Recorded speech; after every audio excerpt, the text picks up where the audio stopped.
In this video, we're going to be talking about a massive topic which I don't think anyone else in the property or real estate space has coined, and I'm taking ownership of it and copyright. And this is price memory and how it ruins your investment opportunities. Now, to be perfectly honest with you, I can't take full credit for the term price memory. Patrick, one of our asset acquisition managers in our team at Purpose Property, actually coined this idea, but let's unpack it further in this video. Now, what on earth is price memory? It's when your brain anchors to an old price and refuses to let go of the old prices that you've seen in the past. You saw a place for $650,000 last year, and now they're asking $730,000. Even if this deal makes sense financially in the current market, your emotions are blocking you. You hesitate, you stall, and you miss this deal and potentially the next upswing in property prices. So why exactly is price memory dangerous for property investors and owner-occupiers? You need to understand that you are going to delay your decision making. If you're not switched on in terms of prices in the market, this means you lose time and you're not quick to make strong financial decisions. You then miss the market. And so you might be looking at a deal, thinking about it, having a chat with your family, and the deal is already gone. Someone else has already gone out and snapped that property up and put a strong offer in place and taken the deal before you can even make a good decision.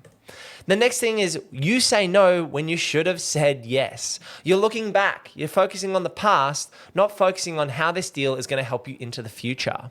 It then keeps you stuck because your price memory is factored on 2024 or 2022 or 2021 prices. You feel stuck. Why on earth would I invest in this market when I could have bought in Ipswich for $300,000 before the COVID boom? You are stuck thinking about past prices, not worrying about where the future is heading in terms of growth. Now, some of you might need to hear this hard truth, and that is the property market does not care about you or your family. It is just a market and going to play out in terms of market dynamics. The market isn't waiting for you to feel better about current property prices. It's moving on. And while you're chasing yesterday's bargain property prices, someone else is banking in today's gains for future value growth.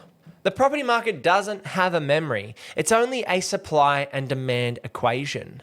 It's driven by population, wages, infrastructure, supply, and money printing. And so all of those things come together to create a dynamic property market driven by that supply and demand at its core.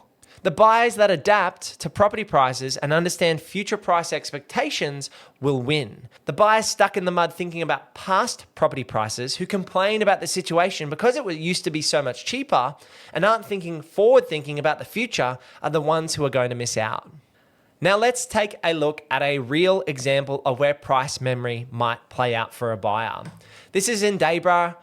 In 2019, it sold for $605,000. 6 years later, in 2025, the same property sold for $1.1 million. Now, the question you need to ask yourself is where will this price be in another 5 to 10 years? If you think the price trajectory is strong, then who cares that it sold for $605,000 6 years ago? If you think this area is going to stagnate, then that's where you would need to look at other property opportunities. Here's another example located in a suburb called Ivanhoe. And this deal sold in 2007 for $537,000 and in 2025 sold for $1.6 million.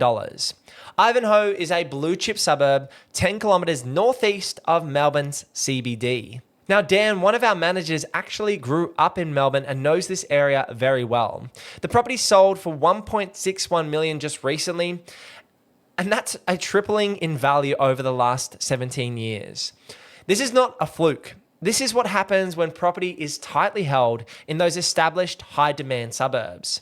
If you let that price memory of that 2007 price get stuck in your head and go, oh, this blue chip suburb on the northeast of Melbourne in Ivanhoe is not worth 1.6 million.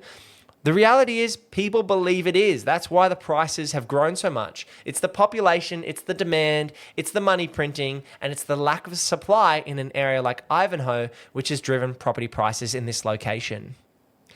Now, the real question is what to do instead of being stuck with price memory. Instead of comparing to past prices, you need to look at this deal for value today. What does this deal look like in terms of today prices, and is it good value buying today?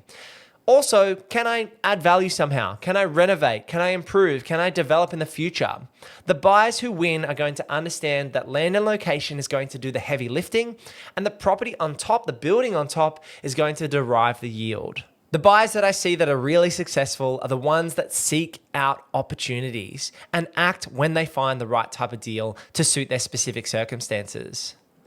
So it's time to forget past prices. I bought this deal in a suburb called Bray Park with my beautiful late wife, who unfortunately passed from cancer last year, Emily, for $640,000. Now, if you take a look at Bray Park median prices on the north side of Brisbane at this point in time, you'll see that houses are selling for around $850,000 just 1 year later.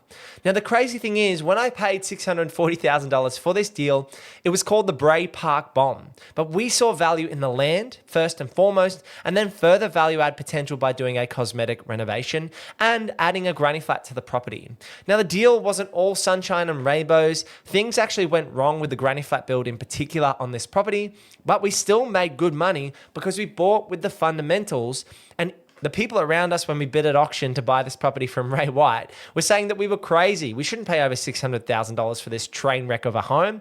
We were willing to pay $640,000 because we took a mid to long-term perspective and understood the short-term value add that we could create through this type of project. So what this means is you should focus on today's value and where you see value in the property. You should focus on where it's going to be in terms of future growth and future pricing. Buy property with levers if you can, upside potential, redevelop, secondary dwellings, townhouse potential. You can't buy a property in 2025 at those 2024 prices. So what this means is you need to let price memory go or you're going to be left behind. Price memory is emotional decision making, whereas property should be a financial decision for you. I'm a chartered accountant by trade, and I run a Brisbane and Melbourne-based buyers agency called Purpose Property. We help buyers in Southeast Queensland and the Greater Melbourne market purchase property for the right price in the right location. If you head over to purposeproperty.com.au, you can book in a free 20-minute chat with myself. And if you want to sign up to the buyer's agency before the 1st of January 2026, you can lock in our 2025 pricing. At this point, there's myself, 3 managers, 6 or 7 boots on the ground associates, and we are expanding the team as we are actively buying both across Southeast Queensland and the Greater Melbourne market. I recently did 2 deals myself, one on the north side of Melbourne and one a little bit further on the western side between that $500,000 to $900,000 price point. And there's great value buying, in my opinion, in both that Queensland, Southeast Queensland region and the Greater Melbourne region. So if you need help and you're looking for a buyer's agent to be your advocate and to be in your corner, head over to purposeproperty.com.au to book in a chat with myself. Now, don't get stuck in price memory. Let me know what you think of this topic in the comments down below and drop a like on this video and click this video right here for more things real estate, renovating, and financial freedom. I'll see you in the next one. Peace.